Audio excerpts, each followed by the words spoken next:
yang selalu kata kerajaan tak ada duit, tak mampu berbelanja dan sebagainya, tiba-tiba mula turun sikit demi sedikit disebabkan pilihan raya nak berlaku. Kalau macam ini ni, saya rasa kerajaan biar baik setiap bulan buat pilihan raya di satu negeri. Senang kan? Gila-gila. Gila-gila. Supaya setiap negeri dia boleh umum lah. Pasal bila ada pilihan raya baru dia umum. So kita buat timetable lah. Lepas ini mungkin bulan depan buat pilihan raya di Melaka. So umum projek di Melaka. Tiap bulan buat satu lah. Apa ini? Masa pilihan raya tiba-tiba semua pengumuman boleh keluar. Assalamualaikum warahmatullahi taala wabarakatuh. Salam perjuangan. Salam Skudai Saksama. Kali ini ada tambahan sikit. Skudai Saksama. Skudai Saksama. Jadi akhirnya Arul, selama ini Skudai tak saksama lah. tak begitu saksama. Dia kena ada sosialis datang ke Skudai. Sosialis Skudai Saksama. 3S ni. 3S. Selalu orang dengar 2S saja. Ya. Saudara Arul, lama kita tak berjumpa dalam sesi kita Melayu versus India. Dah aman ke sekarang? Melayu tak gaduh lagi dengan India ke? Sekarang nampak Melayu India sudah okey lah. Tapi supaya Melayu dengan Cina ada sikit lah isu babi. Malaysia asyik lah, kena gaduh. Bila rakyat berpecah, ada golongan-golongan happy lah. Tapi you sepatutnya takut tau. Kalau Melayu tak gaduh dengan India, Melayu gaduh dengan Cina, dan kita kena replace you. Susah lah ni. Jadi saudara, kita sekarang ni tengah dalam rakaman rancangan ini, kita sedang berada di Skudai, di mana pilihan raya negeri Johor sedang berlangsung. Dan kita PSM meletakkan calon tunggal di N48 Dun Skudai. Jadi sikit sebanyak apa yang kita akan bincang ini adalah berkenaan dengan isu pilihan raya, isu-isu pilihan raya sedang berlangsung dalam pilihan raya negeri Johor pada kali inilah saudara. Jadi boleh saya buka gelanggang? Ui, negeri Johor Negeri Johor. PSM sampai juga. Akhirnya. Akhirnya orang kata sosialis kembali menyinar. Jadi saudara, soalan yang untuk pusingan yang pertama, baru-baru ni di Skudai juga wakil-wakil daripada PSM, pengurusi dan juga calon PSM di Dun Skudai telah buat laporan polis. Terutamanya kita nak sentuh laporan polis ke atas Menteri Kerajaan KPKT lah. Saya tak ingat apa dia punya panjang dia. Perumahan Kerajaan Tempatan. KPKT lah. KPKT, Kementerian Perumahan Kerajaan Tempatan. Okey. Betul. Jadi soalannya, laporan polis tu dibuat kerana nak umumkan bantuan kepada masyarakat Johor dan khususnya juga pada masyarakat Skudai. Jadi orang tak faham kenapa PSM buat report polis pada menteri, sedangkan baguslah menteri tolong rakyat. Saja cari isu ke? Saja mau gaduh ke? Tapi ni, firstly, masa election, undang-undang cakap tak boleh lah, tak boleh gunakan pilihan raya ini, tak boleh membeli undi lah. Okay, tak boleh janji lah. Tapi yang saya sangat frust kita frust dengan SPR ni. Kerana Perdana Menteri cakap, ngakoming apa yang ngakoming buat itu okey. Selepas itu, Perdana Menteri cakap dia dah check dengan SPR. Kalau tidak kita report pada SPR tau. Tapi sekarang Perdana Menteri cakap dia sudah check dengan SPR, SPR cakap okey. Itu pasal kita buat aduan polis. Dan saya rasa masa sebelum ini, Anwar Ibrahim selalu kontak condemn. Dia cakap 3M lah, missionary, money politics, all that, no? Dia selalu hentam kan. Tapi dia kerajaan, dia main benda yang sama. Dia buat balik apa yang dia pernah hentam satu masa dulu. Ya, dia memang salah guna kuasa lah. Ngakoming salah guna kuasa, Prime Minister backing. Habis? So PSM ni, yang PSM ni, ahli-ahli kita frust ni, kita pergi ke Skudai, kita kan parti yang tak ada banyak duit. Kita tahulah pakatan, DM semua buat billboard besar. Dia spend ribuan ringgit. Kita pakai banting kecil, letak di pokok, SPR buat tindakan. Dia lawat pejabat kita. SPR begitu efisien tau. Efisien apa? Gaduh parti-parti kecil dia efisien. Tapi bila ngakoming, dia spend dia janji benda-benda yang besar, dia salah guna kuasa dan sebagainya, dia orang tak buat apa-apa. So SPR ini untuk apa sebenarnya? Saya tak boleh. Saya cuba cari akronim untuk SPR tadi tak jumpa. Suruhanjaya pilih, Arab. dia pilih rasuah lah. Rasuah. Oh, bahaya statement ni. Bahaya statement ni. Marah betul nampaknya Arul pada Dia sepatut jadi referee, tapi dia tak jadi referee. dia main sekali. Itu pasal saya ada minta dalam Facebook, kita kena ada VAR macam bola sepak kan, ada VAR. Pasal kita boleh percaya mesin itu daripada percaya referee yang tak begitu adil. Referee ni bias. Sekarang banyak pakai term bola sepak sepada World Cup. Jadi saudara, isunya PSM tak ada masalah, kerajaan membantu rakyat itu okey. Yang tak okey, yang kita geram, yang kita bengang, bantuan tu dibuat ketika mendekati sungguhan tarikh pilihan raya. Kalau dulu dia jadi kesalahan kalau buat pengumuman tu waktu pilihan raya. Jadi PH dia baik sikit diumumkan 2 hari sebelum pilihan raya. Ni, you rasa 2 hari sebelum pilihan raya, DAP tahu siapa calon dia tak? Mesti dah tahu. Calon itu pun ada di sana itu. Calon tu pun ada sekali. Calon itu ada. So dah tunjuk muka dia awal-awal lah dah tunjuk. So apa ni? Politik apa ni? Aduh. Saya rasa itulah kadang-kadang kan Pakatan Harapan belajar daripada Barisan Nasional. Macam mana tipu rakyat. Okey, lepas itu dia guna balik. So dua-dua parti ini saling bantu-membantu lah. Jadi BN 2.0 lah. Di federal dia bantu-membantu, sekarang dia lawan. Dia ada dia lawan satu sama lain. Tapi di federal dia bantu-membantu. Saling belajar antara satu sama lain. Jadi saudara, kita tengok apa yang berlaku ni juga berlaku di Negeri Sembilan. Kita tahu Negeri Sembilan akan pilihan raya selepas saja selesai pilihan raya negeri Johor, akan berlangsungnya pilihan raya Negeri Sembilan bermula 18 hari bulan. Hari ini ketika recording ni dibuat, ketika sesi ni dirakam pada 3 Julai, kita sebenarnya dah WhatsApp 1:30 pagi, tapi kiranya pada 3 Julai Menteri Kesihatan buat benda sama seperti dengan Komeng.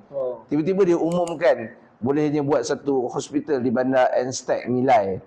Dan kemudiannya macam lebih kurang pattern tadi juga, YB incumbent di Nilai sekarang pun menyanjung tinggi usaha tu. Jadi seakan-akan macam dia lah akan, kita nampak akan jadi next calon di tempat yang sama mempertahankan kursi dia.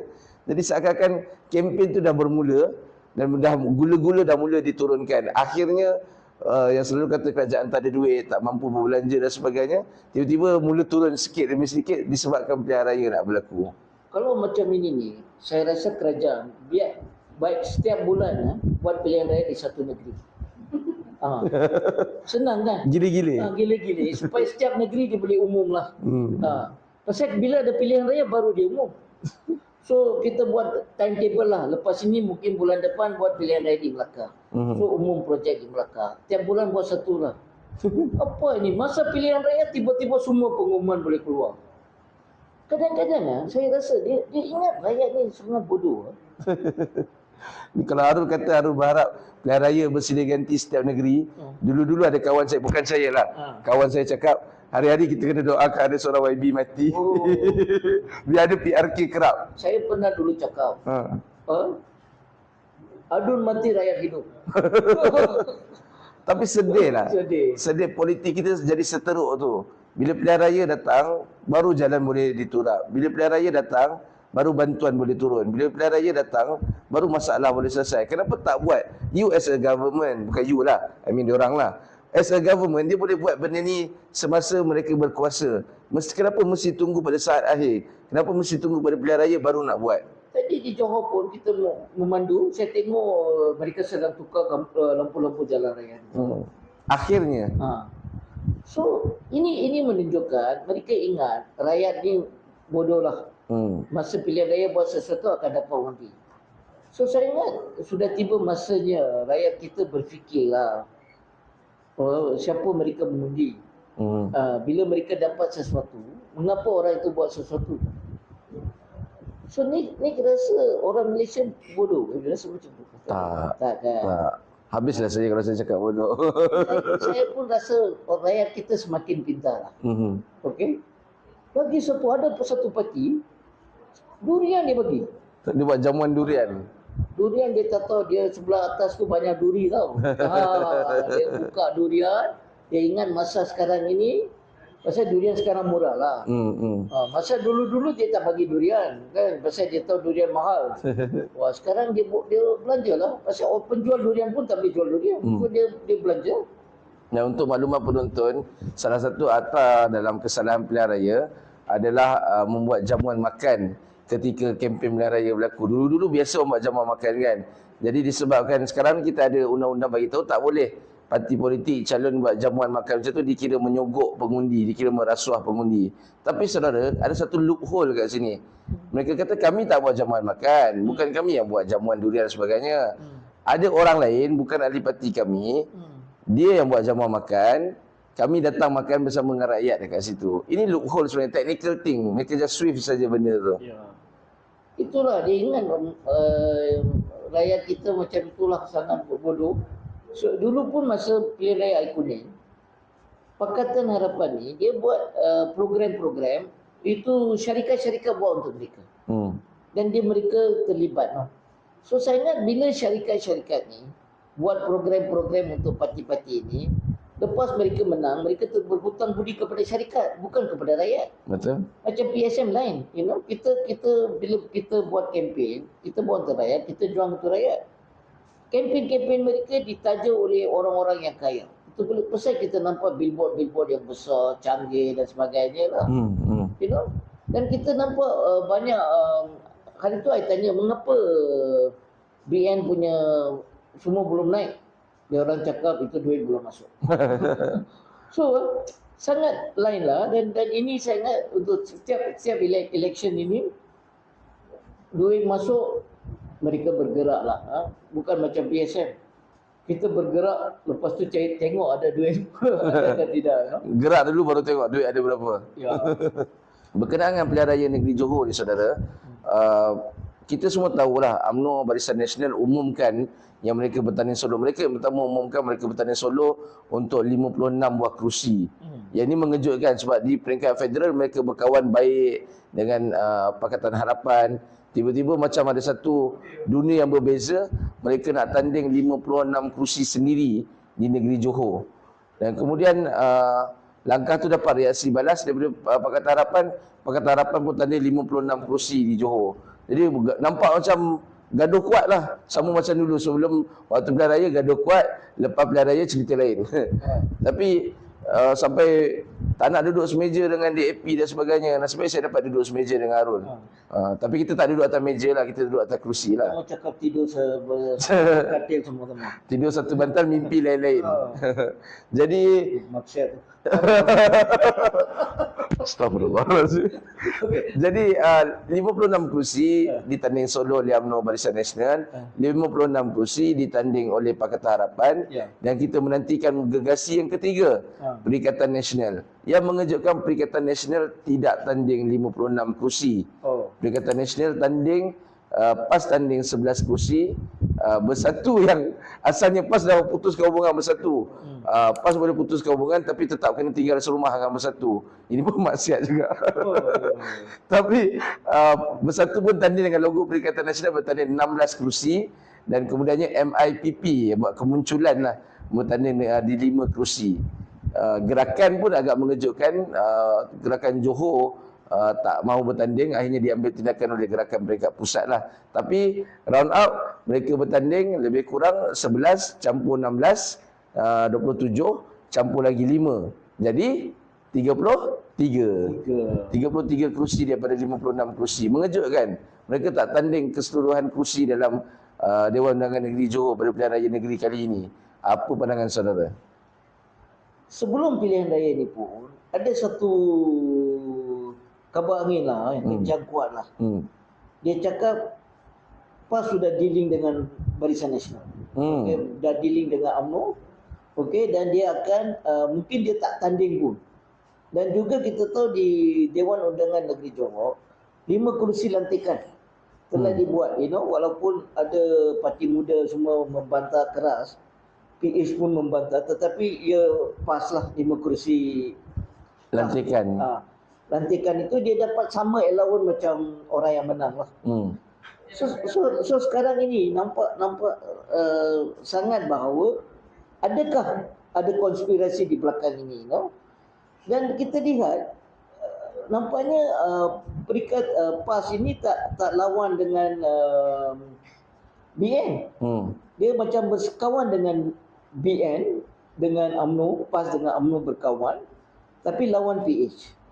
Dan juga lawan sama sendiri lah. Bersatu dengan Perikatan Nasional, ada isu-isu yang sangat teruk. Ada orang cakap pada saya lah, ada seorang kawan bersatu, dia cakap ini PAS sabotaj kita. Jadi PAS sabotaj Perikatan Nasional. Tetapi apa akan PAS dapat? Okey. So kita nampak sangat bahawa agenda dia adalah mereka bersama untuk habiskan PH dan juga habiskan musuh-musuh mereka lah. Dan PAS secara terang-terangan bagi tahu di tempat yang Perikatan Nasional tidak bertanding, dia minta sila undi Barisan Nasional. Bahkan hari ini 3 Julai saya baca satu kenyataan tadi, PAS akan keluarkan arahan secara maksudnya untuk mendisiplinkan ahli parti, pastikan di tempat yang Perikatan Nasional tak tanding, undi mestilah diberikan kepada Barisan Nasional. Seakan-akan ini menguatkan lagi teori konspirasi di balik tabir Abdul cerita sebelum menjelang pilihan raya tadi. So sekarang ini membawa satu mesej yang jelas untuk di peringkat nasional lah. Kerajaan Madani ini, nampaknya kerajaan Madani ini dia tak ada apalah. Okey, dia sudah berpecah. Di Johor mereka pecah habis. Kerajaan negeri Johor, kerajaan Barisan Nasional langsung tak mau hormat kerajaan pusat. Clear. Bukan itu saja ni. Hari itu Felda, program Felda, Menteri Besar masuk tapi masuk. Lepas tu ada lagi program Pakatan Harapan, Perdana Menteri tak boleh masuk. So mereka asyik attack each other kan. Dalam keadaan ini, saya nak tahu DAP ni bulan Julai dia nak istihad, sama ada dia nak bekerja, dia nak terus bekerja sama dengan PH atau tidak. So saya rasa apa DAP akan buat? Pertama sekali DAP tangguhkan dulu. Tak jadi Julai lah. Dia tangguhkan dulu sebab bagi laluan pada pilihan raya. Tapi kita pun dengar sebelum ni YB incumbent penyandang di Dun Skudai pun sebut perkara yang sama. Bukan tentang isu ni, tapi bagi tahu yang ada plan sekiranya ada deal, sekiranya Najib Razak dibebaskan, ada beberapa orang daripada DAP akan letakkan jawatan untuk buat konon-konon tanda protes dan sebagainya. Jadi sekarang dengan pendedahan terkini pada Marina, orang dah mula nampak DAP main wayang banyak betul. Jadi saya rasa tak mustahil dalam Kongres khas mereka putuskan mereka kena keluar daripada kerajaan, keluar daripada kabinet, tapi masih menyokong Pakatan Harapan. Ni saya punya ramalan lah.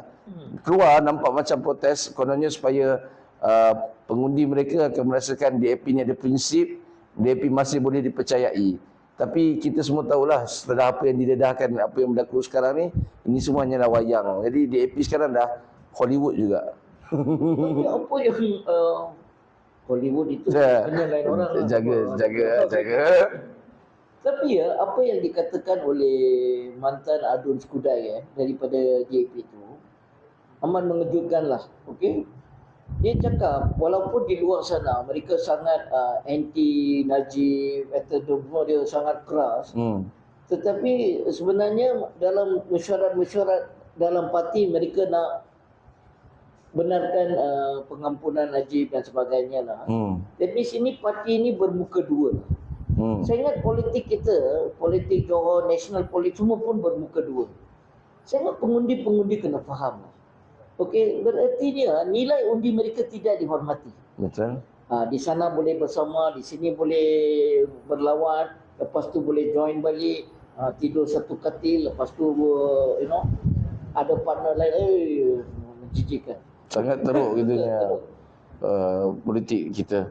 Saudara alang-alang dah sebut pasal negeri Johor, sebut pasal apa nama yang kita tengok PAS tak tanding keseluruhan kursi. Adakah sebenarnya PAS bagi satu isyarat dia sedang menyokong Barisan Nasional untuk menjadi meneruskan menjadi kerajaan negeri, sekaligus ini menjadi tanda tanya semua orang. Siapakah bakal menteri besar untuk negeri Johor? Sebab sekarang kita nampak dua calon lah yang kita kata poster boy yang disebut-sebut. Di pihak Barisan Nasional orang sebut sebagai On Hafiz, dan di sebelah Pakatan Harapan disebut-sebut nama Dr. Mazli Malik, calon untuk Simpang Renggam. Sorry, minta maaf, maafkan saya, calon untuk Puteri Wangsa. Simpang Renggam dulu yang kalah jugalah, tapi yang dia tanda sekarang ni di Puteri Wangsa. Jadi disebut-sebut. Kalau saudara sendiri, saudara rasa mana yang akan jadi Menteri Besar Johor? Saya dengar podcast Khairi Jamaluddin dengan Menteri Besar Johor lah, on Hafiz. Dia On Hafiz ini cakap, dia cakap pilihan raya yang lalu, dia bukan poster boy PH. Betul. Sorry, bukan dia poster boy Barisan Nasional. Betul. So memang poster boy orang lain lah yang patut jadi Menteri Besar. Sehari sebelum dia diangkat sumpah, dia dapat panggilan dari istana. Dia dapat panggilan cakap esok. So seolah-olah keputusan itu kita tahulah bukan diambil oleh UMNO. So siapa yang buat keputusan? Oi. Saudara tanya macam tu, kesian saya ada anak bini saudara. jangan buat saya kena tertahan. saya mengatakan ini kerana sejujurnya dalam sistem demokrasi, parti yang menang kerusi terbanyak akan melantik menteri besar dia sendirilah. Tetapi dalam pengalaman di Johor ni unik sikit lah. Okay? Dan ini bukan dikatakan oleh saya atau saudara. Ini dikatakan oleh menteri besar yang sekarang. Okay? Kalau nak siasat, tolong tengok KJ punya podcast. Bukan podcast PSF. Tengok KJ punya podcast. Ini yang beliau cakap. Okay? So saya rasa itulah. Akhirnya tak ada siapa kita boleh namakan. Sebab apa-apa pun keputusannya akhirnya bukan lagi di peringkat parti yang menang terbanyak, keputusannya dia di pihak yang lain lah. Dan juga Mazli Malik yang diura-ura dicakap sebagai calon MB pada Pakatan Harapan. Dia pula telah buat kenyataan, dia cakap esok kita tengoklah, So seolah-olah election ini mereka semua akan buat-buat lawan each other. Lepas election, mereka tengoklah boleh form kerajaan bersama atau tidak lah. Kenyataan Dr. Mazli bagi tahu yang PH akan sedia bekerjasama selepas pilihan raya dengan mana-mana pihak sekalipun untuk meneruskan pentadbiran dan sebagainya. Jadi yalah, macam saudara kata, seakan-akan apa gunanya mereka berlawan ni sebenarnya? Akhirnya mereka nak kau tim sama sendiri juga. So yang senang untuk hanya 5 dun di negeri Johor yang nampaknya ada satu pilihan lain. Wah. Terus promote Itu apa lagi nak buat, kesian. Hanya 5 dun ni ada calon dari barisan progresif. Blok progresif. Simpang Jerang, Bukit Batu, Maharani, Puteri Wangsa dengan Skudai. Yang Skudai tu saya ingat, yang 4 lagi saya tak ingat. Okey, so ini adalah kursi-kursi di mana bahagian progresif ini meletakkan calon. Dan kita rasa sudah tiba masanya kita kena letakkan orang-orang kita dalam dun. Baru kita boleh check and balance. Kerana yang mereka sekarang ni bermain-main, buat macam gaduh, lepas tu kawan balik. So saya kesian dengan JP lah macam tu. DAP kena main ke dia mainkan orang? Saudara, alang-alang kita dah sebut tentang blok progresif kan, ada 4 calon muda dan 1 calon daripada PSM. Saudara ramalkan macam mana? Saudara nampak macam mana? Adakah 5 orang calon blok progresif ni ada apa chances kemenangan ya? Dan juga khususnya untuk N48 Skudai, calon tunggal PSM, saudara rasa pilihan raya kali ini macam mana? Apakah jangkaan, expectation yang diletakkan? Actually bila saya pergi bersama calon, saya pergi jumpa pengundi-pengundi. Bersama calon, bukan calon bersama. Pengundi bersamanya. Saya nak buat disclaimer, bukan bersama, parti bersama. Saya pergi bergandengan. Okey. Susah. Susah nak cari perkataan. Okey. Bila kita pergi jumpa rakyat Johor, firstly I nampak mereka agak kecewa dengan parti, dengan politik lah. Secara jujurnya mereka cakap, ayo buang masa lah.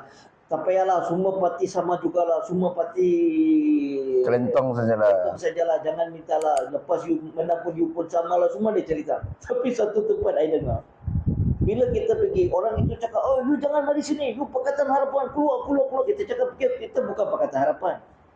Kita PSM, cakap, oh tangan lah, itu boleh undi. So nampaknya, kerana orang frust, lagipun baju PSM dengan Pakatan Harapan lebih kurang sama. Warna yang sama. Walaupun kita yang lebih original lah, kita lebih awal, kita pakai merah putih. Mereka baru, election lalu baru guna Pakatan Harapan lah. Tetapi tak apa. Okey, mungkin dia pun ambil merah putih kerana merah putih itu sudah pun jadi popular. Okay. Tapi kita nampak bahawa rakyat ni dia sudah fed up dengan parti-parti mainstream lah. Okey, itu satu. So kemungkinan adalah jumlah pengundi akan kurang lah.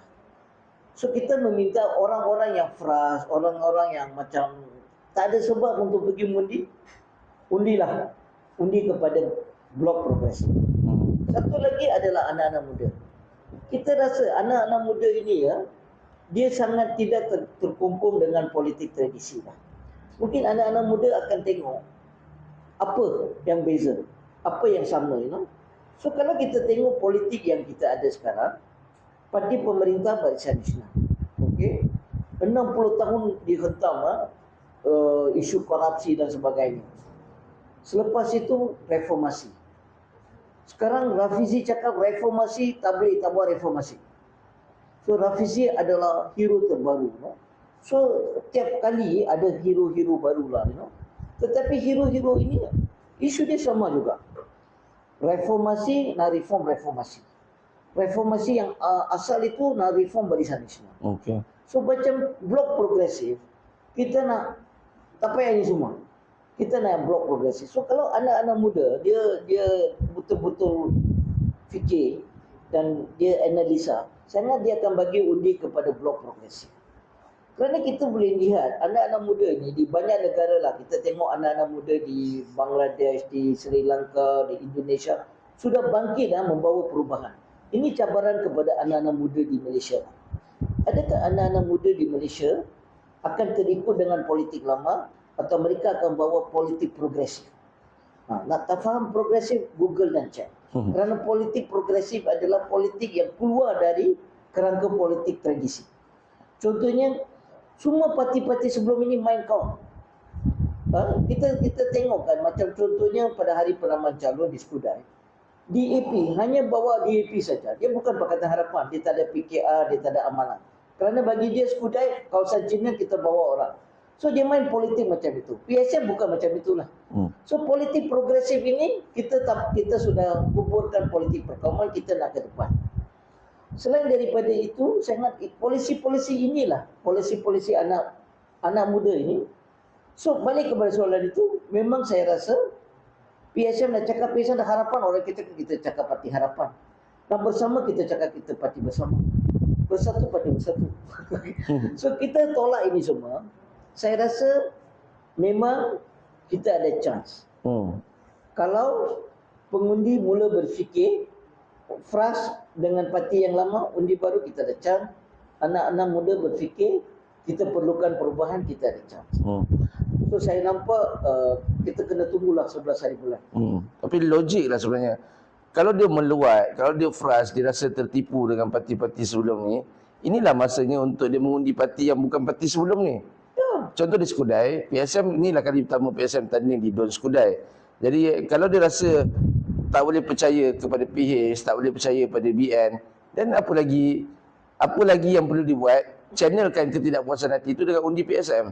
Itu saja jalan dia. Sebab kalau tak, cycle tu akan berterusan. Kita kena cari jalan nak end kan, nak potong cycle ni, kitaran ni supaya dia tak lagi berterusan. Ya betul. Jadi kalau dia undi selama ni dia undi PH dengan berharap berlaku perubahan tak berlaku, dan cukuplah. Tapi jangan tak keluar mengundi. Jangan boikot ni. Keluar mengundi tapi salurkan undi anda kepada calon PSM. Lagi satu, Barisan Islam sangat confident. Germany tahu dalam bola sepak. Wow. World Cup. Dia sangat confident tahu dia menang. Dia lawan Paraguay. Paraguay ni macam negara dunia ketiga lah. Ni Germany 4 kali menang Piala Dunia. Okay. Angko lah pemain-pemain Germany lah. Main dengan Paraguay. Paraguay ni underdog lah. Macam PSM mudah lah. Underdog. Main ni Germany kalah. Oh, Germany kalah. Tersingkir. And then pergi penalti. Germany tak pernah kalah pilih penalti tau. Dia memang pakar penalti. Dia kalah penalti dengan Paraguay. No?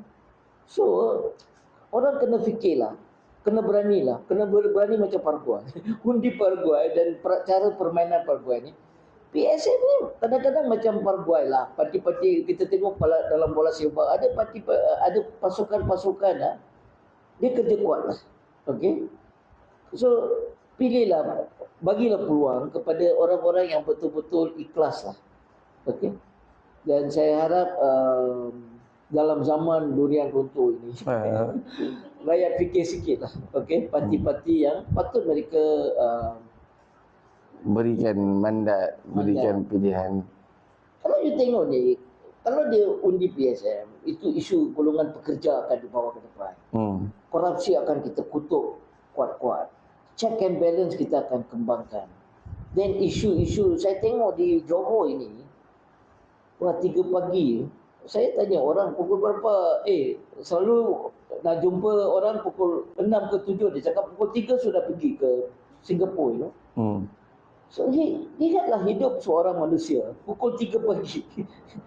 3 pagi dia pergi untuk kerja, untuk dapat pendapatan. Kerana gaji dia tak cukup, gaji ini dia buat kerja 3D di Singapura. So, isu-isu macam ini dari segi sejarahnya, hanya parti macam PSM yang berperjuangkan. Macam saudara, dalam kehangatan kempen yang berlaku di Pilihan Raya Negeri Johor, berlakunya banyak penjuru di banyak tempat, macam-macam drama dah berlaku.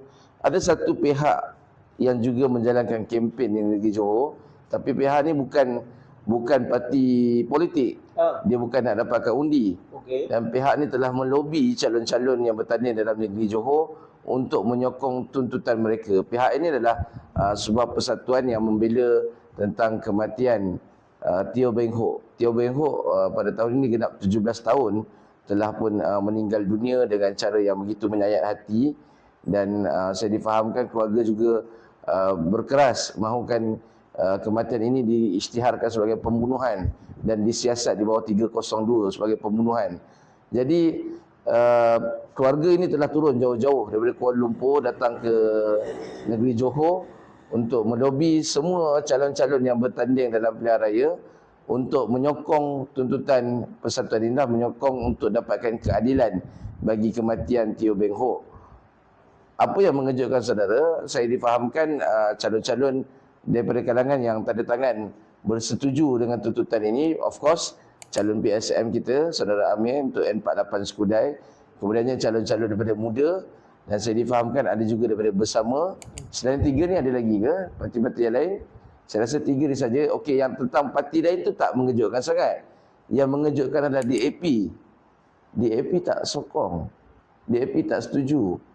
Sedangkan Teo Beng Hock, kita tahu dia dipanggil oleh SPRM ketika itu dan akhirnya menemui ajalnya. Ketika itu bekerja sebagai pembantu, sebagai PA kepada seorang wakil rakyat DAP. Dan DAP champion isu ni sekian lama. DAP sentiasa mainkan isu ni berkali-kali. Tiba-tiba sekarang DAP tak sokong pada pilihan raya negeri Johor ni. Tidak ada seorang pun calon DAP yang menyokong tuntutan keluarga Teo Beng Hock untuk dapatkan keadilan kepada tragedi yang menyayat hati ini. Saya mungkin menjelang pilihan raya ini mungkin DAP akan juga menyokong family ni lah. Padahal mereka pernah membuat pandangan sebegitulah. Tapi isu kepada keluarga Teo Beng Hock itu, dia cakap you sekarang kerajaan. Bila you jadi pembangkang dulu, you memang cakaplah you akan pastikan ada keadilan. So apa yang DAP buat? Dia buat pelbagai drama lah. Ada sekali mereka semua tunduk ke bawah, go down minta maaf and all that lah. Family dia cakap kami tak nak itu, kami nak keadilan. Okeylah, terima kasih you. Kita nak keadilan. Kalau saya Perdana Menteri, firstly kita kena kalau saya mati di bawah kawalan polis, okey? Janganlah, please lah, janganlah. Okey lah, kalau Nick, ketemu Nick lah. Okay. saya lagi tak mau, tak apalah, you lah. So you tengok, bila orang mati di dalam tahanan polis ke SPR, dia dikatakan kita di bawah jagaan mereka. So tak boleh kita cakap tidak ada orang yang tak bertanggungjawab. Mesti ada orang yang kena bertanggungjawab. Betul. So tuduh mereka lah di bawah 302. Tuduh mereka di bawah 302. Tuduh dulu biar mereka membela diri. Betul. Kerana setiap masa bila kita di dalam tahanan, orang yang jaga kita, dia kena jaga kebajikan kita. So dalam kes ini memang nampak kawarap. So kalau tidak ada orang yang cakap semua, kita tuduh daripada atas lah. Siapa yang itu tuduh dia, mahkamah biar mereka putuskan di mahkamah. Tetapi nampaknya Kerajaan Pakatan Harapan dan DAP yang adalah pendukung kuat Pakatan Harapan tidak dapat membuat apa-apa kepada Teo Ben Hock lah. Saya kesian family dia pasal dia 17 tahun dia memang mereka fight lah. Mereka fight amat kuat sekali. Dan mereka lepas seperti mereka telah buat tak kisah lah. Diabaikan. Ni kalau dalam pepatah Melayu kita kata susu dibalas tuba. Satu masa dulu tunggang isu ni habis-habisan. Gunakan isu ni untuk kata kerajaan terdahulu zalim. Sekarang mereka DAP meneruskan kezaliman yang sama. Buat perkara yang sama, tak kenang budi. Saya okey, saya bukanlah kata okey, tapi saya boleh faham kalau mahkamah punya justifikasi di pihak pendakwa raya kata NFA, no further action, itu satu part lain yang kita nak kecam, nak kutuk. Tapi at least as a party, bila keluarga datang daripada Kuala Lumpur, datang ke Johor, pujuk calon-calon yang bertanding untuk sokong, saya rasa kalau semua calon dari semua parti sokong pun bagus. Tapi macam mana DAP yang satu masa yang begitu dekat dengan keluarga ni, begitu faham tentang penderitaan keluarga ni, yang mainkan isu tentang keluarga ni, boleh tak ada satu orang calon pun untuk tanda tangan menyokong? Ikut logik lah. Mahkamah mengatakan ini adalah pembunuhan 302. Okay. Dalam negara kita, undang-undang kita, siapa ada hak untuk menuduh seorang? Pendakwa raya. Pendakwa raya. Pendakwa raya dilantik oleh siapa? Perdana Menteri. Perdana Menteri. So, untuk kes Zaid Hamidi, pendakwa raya cakap, AJ cakap DNA. So dia boleh lah. Dia boleh guna kuasa dia untuk memastikan Zaid Hamidi tidak kena kes. Pendakwa tu begitu kuat tau. Sehingga bakal kes. Mengapa dia di DNA? Mengapa Perdana Menteri yang begitu kuat, berkuasa melantik AG supaya AG akan ikut semua yang Perdana Menteri itu. Mengapa dalam kes ini mereka tak nak mendakwa, dan dalam kes Zaid Hamidi mereka gunakan semuanya adalah keputusan politik. So adakah keputusan politik sekarang adalah untuk tidak mendakwa orang-orang yang mahkamah suruh dakwa? So ini menunjukkan dengan jelas bahawa mereka tak hormati proses mahkamah. And then polis cakap 8 kali dia siasat. Okey, 8 kali dia siasat pun dia bagi pada AG. So saya ingat kes macam inilah, beberapa kes macam ini dan beberapa kes lain. Mereka tak nak siasat, mereka tak siasat. So saya ingat apa yang kita bersolidariti dengan keluarga Teo Ben Hock. Dan PSM saya pun banyak kali attend program-program mereka. Kita pun banyak kali lah. Ini isu yang mereka nak. Isu ini DAP berharap sangat isu ini akan dilupakan. Tapi dilupa. Teo Ben Hock ini ada bapa, ada ibu, ada adik-beradik. Mereka takkan lupa. Ini adalah satu jenayah. Jenayah pembunuhan. So, bila saya dengar keluarga Teo Ben Hock sendiri beritahu, ini bukan setakat keadilan untuk satu orang. Sebenarnya ini juga adalah satu untuk perubahan sistem. So jangan ada lagi orang yang berlaku macam ni. Kita tengok selepas Teo Ben Hock 2 tahun lepas tu berlaku lagi seorang di masa Ahmad Sarbaini pun berlaku benda yang sama juga, terbunuh ketika dalam proses siasatan SPRM. Jadi selagi tak ada orang pegang betulkan sistem kepincangan ni, mungkin ada mangsa-mangsa yang seterusnya lagi. Tapi tahu tak, Teo Beno dikatakan dia bagi Kawaram itu dia bunuh diri semua kan dari Wisma Masalam tu. Plaza masalah. Plaza Masalam tu. Lepas itu SPRM cuba menukar imej mereka tau. So ada satu hari SPRM jemput saya. Jemput saya Suaram semualah. Okey, dia jemput kami ke mana? Ke pejabat SPRM baru. Dia cakap sekarang lokap kita ditinggal bawah. Bawah tanah.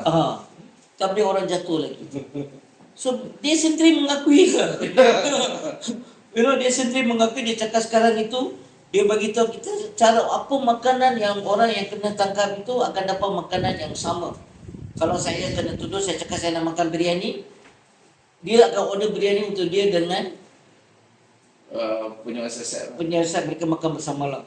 Tapi saya pun fikirlah, banyak orang yang kena tangkap rasuah ini orang-orang politik. Mungkin dia orang pun suka makan biryani semua. Dia buat dealing macam itu.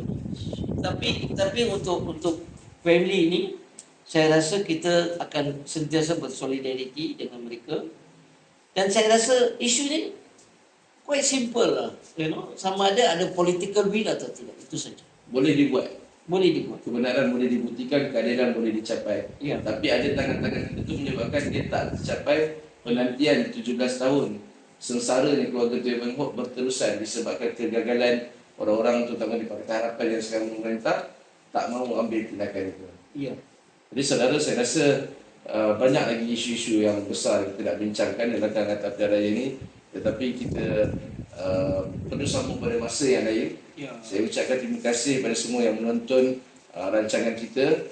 Dan ada pertandingan bola sepak nanti ini. Okey. Jadi saya ucapkan terima kasih kepada semua yang menyokong kita, yang bagi like, yang subscribe rancangan kita dan sebagainya. Semua apa saja inisiatif yang anda lakukan untuk menyokong supaya rancangan ini dapat diteruskan lagi, supaya banyak lagi perbincangan, analisis isu-isu semasa dapat dilakukan, kita hargai, kita ucapkan terima kasih banyak-banyak. Dan kita akhiri program kita malam ini. Salam perjuangan.